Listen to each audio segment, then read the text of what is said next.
Xerophyte plants, what are they? Well, xero means dry, phyte means plants. So they're plants that have adapted to deal with dry, hot, windy, adverse conditions. Now, a lot of people think that a lot of xerophytes, if you like, are cacti and succulents, but they don't have to be cacti and succulents. They can be a wide array of other types of plants, and there's many different types of plants, isn't there, mate? And there's you know, things from lavenders to rosemary even are suitable plants for growing in those sort of conditions. And you can tell these plants by their adaptations, either that being a smaller leaf or a silvery foliage leaf to deal with salt conditions. So they're tough plants essentially. They don't rely on high water inputs.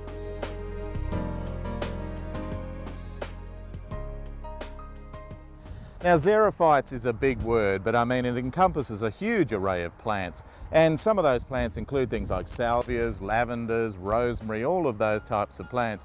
So when we're looking at propagating these and developing them, there's some great little tips and tricks, isn't there? Yes, there are so many fantastic methods of propagating this group of plants, but we're going to show you some of the easier ones.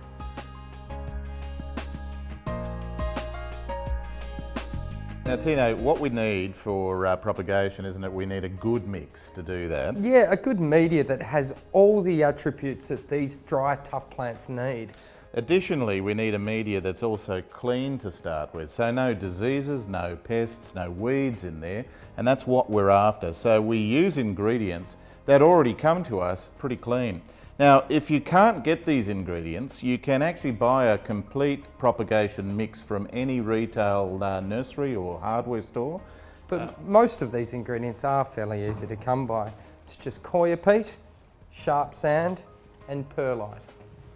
So what we're going to do, we're going to make a fairly easy and straightforward mix, which is just 3 parts together, mixed together. And in this case, 1 part happens to be one of these punnets. So we'll put our coir fibre down, we'll add our sand, and we'll add our perlite. Now, by the way, if you're working with this perlite stuff, you've got to make sure that you moisten it before you use it, because it gives off those really fine crystals that blow up your nose and get caught down your throat and varying other things, don't they? Very good tip, Marcus. But now they're all together, it's almost like making a cake. Simply mix them together to an even consistency. Not an incredibly tasty cake, though. No. Now, the most important factor of this mix is that it drains well. But with the coir peat, it also has some water and nutrient holding capacity. You done there, Marcus? So what I've done, I've really mixed this together, Yep. and we've got a beautiful consistency there now to that mix. These small 4-inch pots are great for taking cuttings in. They're nice and deep, but they're small enough to fit on your windowsill. Now all we've got to do is fill it up, give it a tap down, and then find something just to tamper that top down. So it's a nice flat surface. Now to prepare the cutting. When choosing your cuttings, it's important to take fresh vegetation. And also in the morning is the best. What you've got to do is get your secateurs and snip just below that node there. And then what I like to do is strip a lot of this leaf off, because the plant will actually breathe or transpire, losing a lot of moisture out of that. But we have a tip for you on that later. So that's your finished cutting there. Make sure that they're not too big. All you need to do now is dip the base of that in a bit of hormone. Just nice smear on. And then grab your dibble stick, make a little hole, and stick your cutting in. And then just tap back around very gently. Done. Brilliant, brilliant. So to ensure that your cuttings are successful, what we need to do is ensure quite a humid environment around the tops of the cuttings themselves. So to do that, a really easy tip is to grab a couple of sticks.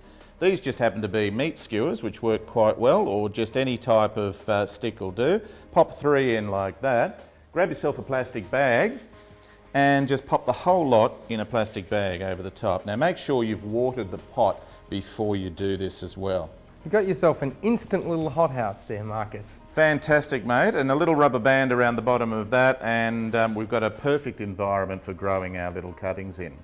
Now, some plants are really easy to grow just from bits of leaf. This is an example of one of these types of plants. These are mostly succulents, In this case, it's a type of Echeveria, and these types of succulent plants, really easy. Dip them in a little bit of hormone at the end. Often you can let that end dry off a little bit before planting, but you don't have to do that. And then just pop them into the mix, just gently the end of that into the mix itself, and once again, the same goes all the way through. Now the new plantlet will be produced from the front of those leaves, and they'll pop up and they can later on be grown on in an individual pot of their own. When you have a professional setup in a propagation environment, often you have equipment like this. This is what they call a heating and misting bed, and the heating beds underneath provide temperature of usually up to about 22 degrees, and that keeps those roots nice and warm. And the misters, these things up top here, actually spray out a jet periodically every few minutes, and those keep the tops cool, and that's what prevents the actual cuttings from drying out themselves.